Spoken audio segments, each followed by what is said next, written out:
Sure. Oh. Guys. Oh, yeah. Final. I need to make my own step stool. Really? Okay. Alright. Me, I see. So, alright, anyways, thanks for thanks for coming. I guess a review of past events. So what happened, we went testing on Saturday, after we kind of wanted to just, on the recommendation of Austin and Avik, they really wanted to get the opportunity to test the car even more to make sure that there were no problems with the car, make sure everything was running smoothly. You remember on Tuesday I said I wasn't really thinking about doing any testing because we were all kind of tired, everyone was kind of strung out from like the last couple weeks we did testing. Even so, we sold it on, we went testing, and about 10 minutes into driving it, Austin noticed the car wasn't moving anymore. What happened is that the third sprocket, so the small sprocket on the middle reduction, broke. There's a couple of reasons for this. Probably the most pertinent one is basically there's a manufacturing defect in this particular part. A small crack was there from the beginning, and then in its position, it failed at a much lower load than it normally would, given the normal forces it could handle.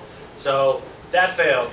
We've got 2 more sprockets coming in tomorrow from the manufacturer, which are to replace that part.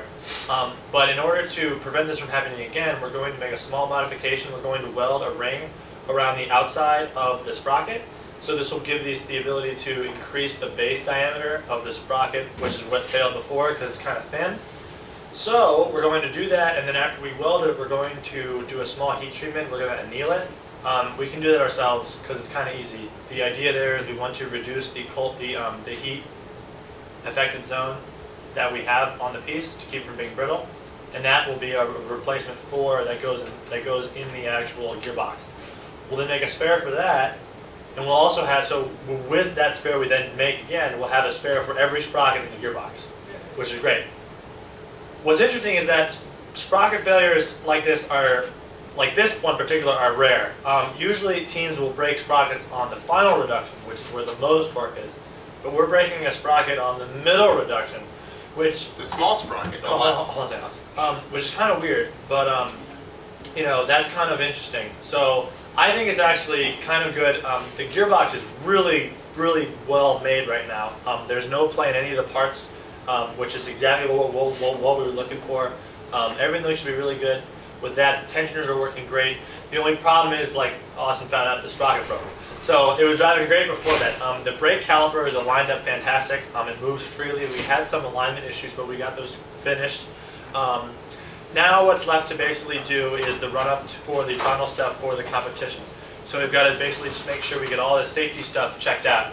The main thing we're going to be working on are the splash shield.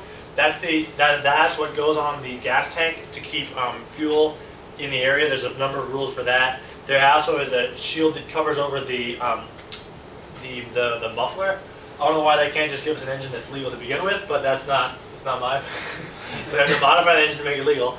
Then we also have to finish, you can see we've started working on our CVT cover, and then we also are going to have to work on a couple of things with the brakes that we kind of were having some trouble with. All these parts and all the things like body panels, new seat belts, all these other safety things, brake light on the rear, these are all things we have to do to make the car legal. We know it performs really well, we've seen this in the testing, so all that's left to do now is basically just get it ready for competition, make sure everything is in place where it needs to be, so that when we get to competition, everything's fine. So when are we going to do that? Well, great question.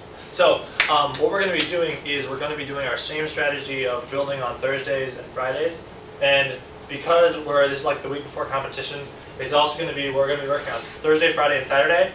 We're going to take Sunday off to make sure everyone has the time to organize their work for when we're leaving, not being here on Friday. Then we're going to work definitely Tuesday and Wednesday for sure. So don't plan on doing anything on Tuesday and Wednesday, because that's going to be a lot of work getting the final checks for the car, because then on Thursday we're going to be leaving. So that makes sense to everybody? We're almost there. We've got a lot that we've done for everything.